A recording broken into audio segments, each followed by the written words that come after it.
And this episode is sponsored by Squarespace. From websites and online stores to marketing tools and analytics, Squarespace is the all-in-one platform to build a beautiful online presence and run your business. One of the things I enjoy the most about Squarespace is their mailing list. You can get the right message to the right people, collect email addresses through your website, and send subscribers the information they care about most with unique mailing lists. They also have fantastic blogging tools. The Squarespace blogging platform supports a configurable sharing button, letting your visitors share content to Facebook, Twitter, Google+, LinkedIn, StumbleUpon, Reddit, Pinterest, and Tumblr. And one of the most important things about running an online business is your SEO. Squarespace takes the guesswork out of search engine optimization for your website, which means you'll get found in search by more people more often. So head on over to squarespace.com for a free trial, and when you're ready to launch, go to squarespace.com/MrMakeItHappen and save 10% off your first purchase of a website or domain. That's squarespace.com/MrMakeItHappen.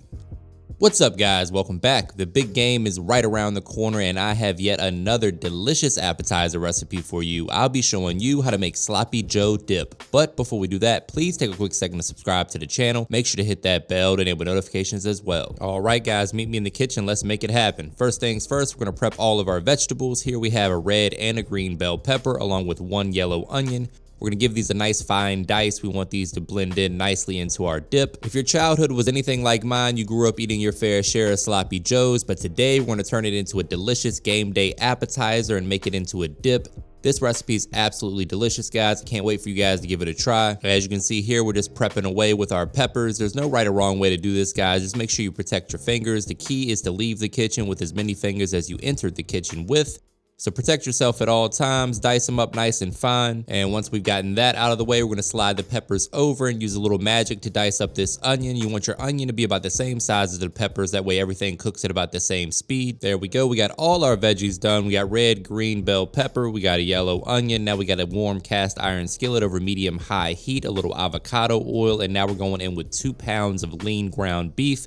I recommend something like 85-15, maybe even 90-10. Now, if you're one of those folks that don't eat beef, you can substitute chicken or turkey right here, or get crazy and use some of that Beyond Meat stuff. That's not really my thing, but if it's yours, go ahead and substitute it in. Now, we're working over medium, maybe even medium-high heat here. The goal is just to brown up the ground beef nicely. Then we're gonna season it up with my all-purpose seasoning and my hot AP seasoning. If you don't have these, just use a blend of salt, pepper, garlic, onion powder, a little cayenne pepper for some kick. And next, my friends, we're coming in with a little smoked paprika. You want to mix that in. Make sure the ground beef is browning up nicely on all sides. Get in there with your rubber spatula. This takes about 3 or 4 minutes. Don't rush it. Just let the skillet do its job. Once your meat is browned beautifully, we're going to go ahead and add in the onion and the bell pepper.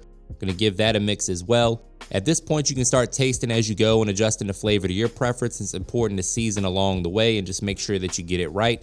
If you have a special seasoning blend at your house that you enjoy on things like this, then by all means, go ahead and add that in as well. We're also going in with a little garlic paste, about 2 teaspoons worth. And we're going in with some roasted beef base from Better Than Bouillon as well. This stuff packs quite a bit of sodium in it, so we're only using a teaspoon of that, and we're gonna watch our salt as we add the rest of that later. Remember, guys, that both of my all-purpose seasonings are low sodium, so if your seasoning that you're using at home is not low sodium, you might wanna go a little bit lighter on that Better Than Bouillon. Now we're going in with a teaspoon or 2 of worst word in the world sauce, followed by 1 cup of ketchup. The ketchup's gonna give us that traditional color that we're looking for, along with just a hint of sweetness, and it's gonna thicken things up a little bit. Next, we're going in with a tablespoon or so of Dijon mustard. That's gonna add some nice flavor to the party as well, and 2 heaping tablespoons of tomato paste, which again is gonna add some concentrated flavor and help thicken our consistency up just a touch. Now, as we begin to mix all of that in, it'll start looking a little bit more familiar to you. It's starting to look like a traditional sloppy Joe. Right now, we're working over medium heat. We wanna give this some time to allow all those flavors to come together, roughly about 3 to 4 minutes, and then we're going in with about 2 tablespoons of all-purpose flour. Quick reminder, guys, that all the specific measurements and ingredients for this recipe can be found in the description box below, so don't forget to check that out. Right now, we're just working that flour in. We want to cook the raw flour taste off. That's going to take about 2 to 3 minutes. And you'll see that everything's starting to thicken up a little bit. That flour is going to bind everything together, which is exactly what we want. We want the right consistency here. Now we're going in with 2 tablespoons of brown sugar just to balance out some of the acidity and kind of add a hint of sweetness on the back end of the flavor profile. Oh man, this is looking good. That's looking perfect. I wish I had some bread. I can make me a quick sandwich. Now, my friends, we're going in with some beef stock. We're gonna bring that up to a simmer, let everything kind of reduce down. We're gonna give that a few minutes to really let all the flavors come together, about 5 or 6 minutes, and just let that liquid reduce. It'll start to look like this, nice and thick and delicious, tons of flavor in there, guys. We're gonna go in for a taste test just to make sure we have the flavor just right before we add any additional seasoning. I suggest you do the same. Here we go, moment of truth, going in for a quick little taste test just to check our progress. That's the major key to cooking, guys. Taste as you go and adjust the flavor as needed. Going in with just a touch more all-purpose seasoning. We're gonna mix that in as well. And now we're gonna add about 4 ounces of cream cheese to the party before it goes into the oven.